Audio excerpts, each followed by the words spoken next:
What is up, guys? Welcome back. Today I want to talk about anxiety and forgetfulness, memory issues, whether it be short-term or long-term. I dealt with it all. There weren't any moments where, I was just completely unaware of who I was or what my life consisted of, but there were definitely some times where this would worry me. I would get scared that it was a symptom of like early onset dementia or something like that, because I had bad health anxiety. But not only that, even if I wasn't worried about that, it was just something that was embarrassing for me. I felt like it made me socially awkward, which wasn't like me. I was a social butterfly before all this anxiety stuff happened, but it definitely caused a little bit of social anxiety. It affected me whenever I had like things like interviews or serious phone calls or talking to new people or answering just questions that shouldn't have been an issue for me. They became that issue. And this is already my third or fourth time attempting to record this because there are mosquitoes everywhere out here. But the best lighting that I have is outside. So if you see me smacking some stuff, that is some mosquito action happening. So anyway, this seemed to take an effect. I want you to kind of view it as fog, like brain fog. And there's a lot more things that go into brain fog than just the memory stuff or forgetfulness, like concentration. Sometimes you can get a little bit of DPDR type of symptoms in this situation. But brain fog for me is kind of where this started. And then, just having forgetfulness was one of the components of that brain fog. And one of the reasons I think that this happens is on an extreme level, like fight or flight, or, we're trying to survive. We are not worried about somebody's birthday. We are not worried about our favorite movie from our childhood. We're not, worried about whatever it is that we're forgetting, sometimes even putting the milk in the right place. We're worried about having a heart attack. We're worried about cancer or dying. We're worried about, something that we're catastrophizing about, obviously. And even if we're not having a full-on panic attack, we're still in that mode of survival. So our brain is not, concentrating on that. That's why it's hard to concentrate. That's why we're easily distracted. That's why we have memory issues, short and long term. Why we forget, the silliest things and sometimes very important things. Our mind is more focused about survival or whatever you've been worried about and catastrophizing about, whatever you fear. It's not occupied by these other things. We only can have so much going on up here. And unfortunately, when we're in a highly fearful situation or fight or flight, a lot of that space is occupied. Kind of just like when it comes down to digestion, a lot of you guys have digestive symptoms, whenever you have anxiety. Digestion is not a priority when you're in fight or flight. Your body is literally trying to get all the waste out of you, whether it be urine or stool. So if you have diarrhea, that explains it. If you have frequent urination, that explains it. It wants to get all that stuff out of there because digestion is not really a priority when you're trying to run away or fight off a tiger. So the same concept when it comes down to our mental capacity. And you'll find out that whenever you're able to calm down and relax more and to get out of an anxious state, these things will come to you. You'll feel more sharp. You can concentrate more. And that's how I believe it works. And with fog, it doesn't just happen like that, right? Fog takes time to take over. It creeps in. It slowly develops. So for me, whenever I first had really bad anxiety and I was having panic attacks and everything, I didn't notice that, the first week or two. It seemed like after maybe a month, this started to occur more and more and more. And then, it can reach a climax or whatever. And then once we start doing things that are helpful for our anxiety and the things that I talk about on this channel, slowly that fog will burn off. If you've ever woken up in the morning and you see a ton of fog, just a lot of fog, almost to scary levels, like where you can barely see in front of you, as the day goes on, the sun comes out, it starts to burn that fog off, but it doesn't happen like that, right? It slowly retreats, it slowly gets more clear, it slowly burns away. So be patient whenever you're coming out of this fog, even whenever you're trying to do things the right way, whether that be eating right, working out, working on your root causes, doing your exposure. It's going to take time for this fog to lift. And one of those components of that fog is having issues with forgetfulness and some memory issues. So I started to notice that happening more and more. In the beginning, it was just simple things like, why did I come into this room? That would happen a lot. Me, getting the milk out of the fridge, pouring it into whatever, using it for cooking.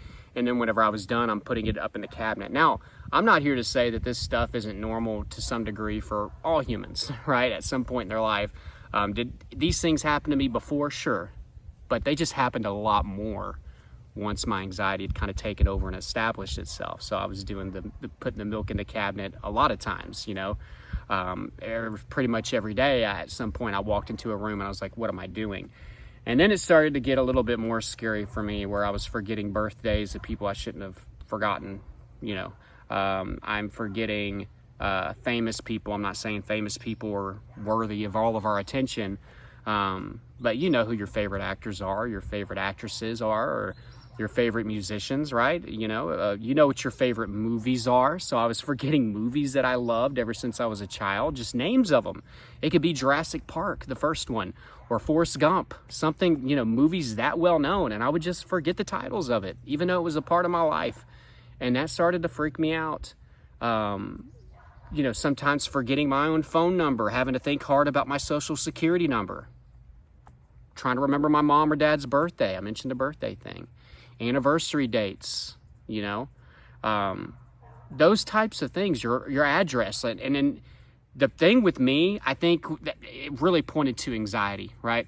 If I had to fill out a form that has, my number, my information, my social security deal, previous employers, my address, things like that, something that I was put on the spot for, and I kind of had to fill this form out pretty quickly, that's when my mind would go more blank, which points to anxiety. I'm not saying that your forgetfulness and all this stuff can happen without that, but like if it's especially happening in pressurized situations, or you're on the phone and they're asking for such and such, and it's something that you used to know, but now you're having to go look it up, or you're just having a brain fart. Give me a second, please. Or can you hold for a second? What's the last 4 digits of your social, or what's what's your address? What was your previous address? That sometimes people, forms and stuff like that will ask for that.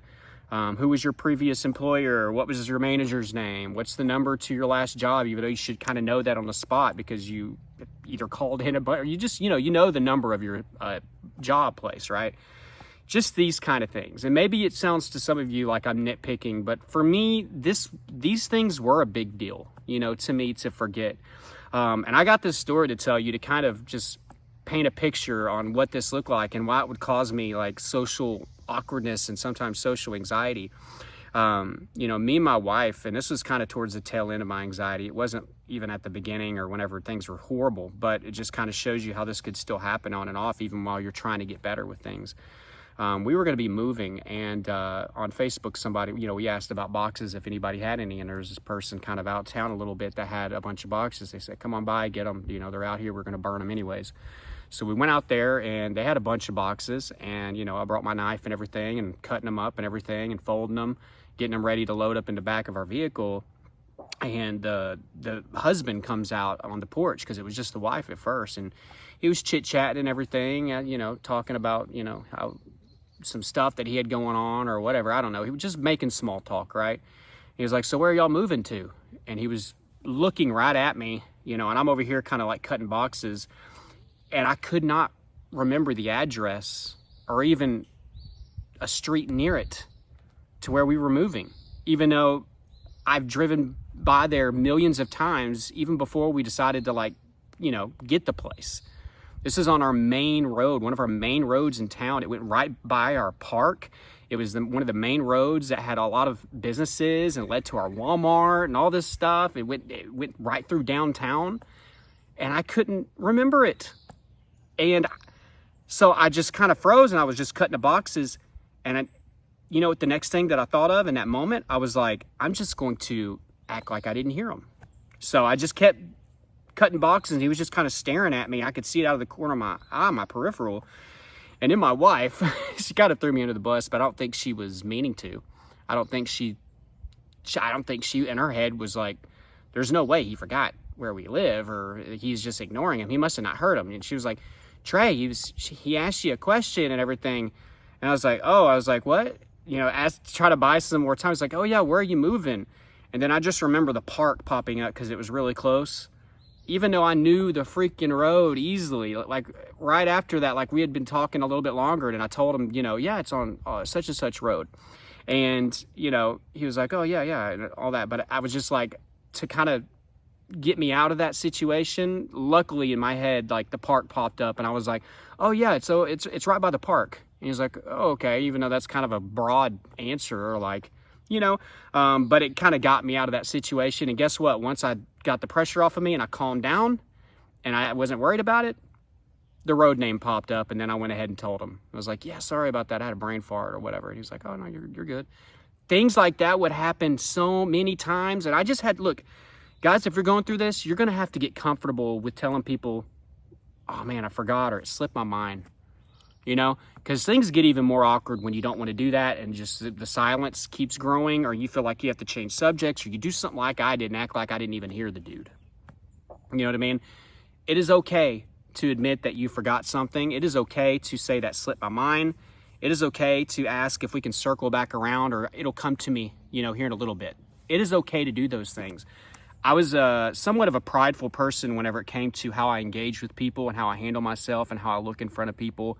I think I held myself to some type of a standard, which I don't hold at all anymore. I think anxiety helped me break out of that. And also, I'm a lot more happier not worrying about what people think at this point in my life, I'm glad, and the sooner you can get to that, the better. Luckily, I learned this in my early 30s, late 20s. So it's been great since then. So use this kind of to propel you towards a life of letting go of control and not worrying about what other people think. But I really used to worry about that a lot, about how people viewed myself and everything like that. So whenever I had anxiety, and it's not just with the forgetfulness, it was with anything, having panic in front of people, having all these different symptoms, having to avoid stuff, back out of things, being scared. I was very self-conscious about the whole ordeal. So this was just another example of one of those deals that kind of affected me, and you put a lot of pressure on yourself. So if you have an interview coming up, if you have a call coming up, if you have a date coming up, or if there's going to be a situation where you're going to get asked questions and stuff like that, it's best to just let go of control before you even head into that situation. Just say, look, if I got to pause for a minute, or if I got to say it'll come to me here in a minute, or sorry, I'm just having some brain farts today, however you want to word it, that's okay. And if you let the pressure off of you, beforehand, things will go smoother. And you just need to think about it like this. Like I said, if you can just say something like that, something to just kind of get by it, guess what? You will be able to calm down, the pressure will lift, and it will come back to you.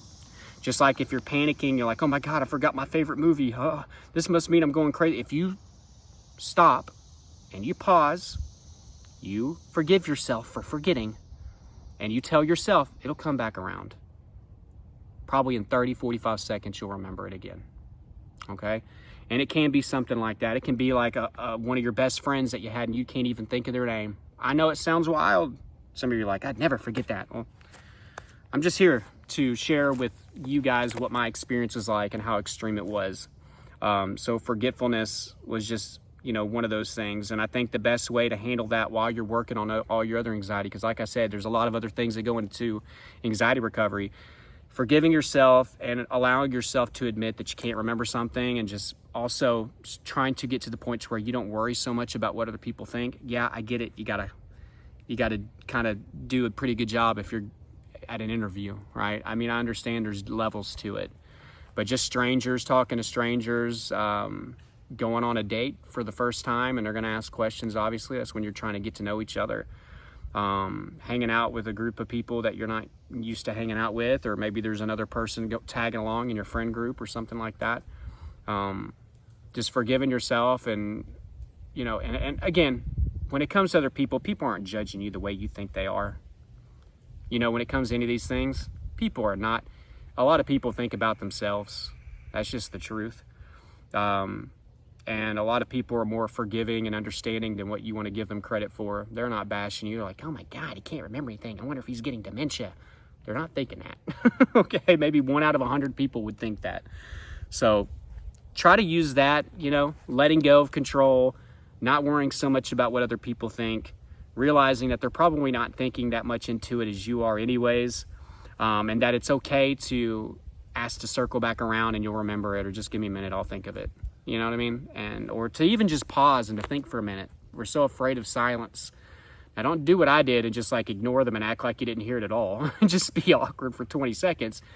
But say somebody's like, yeah, where did you live before here?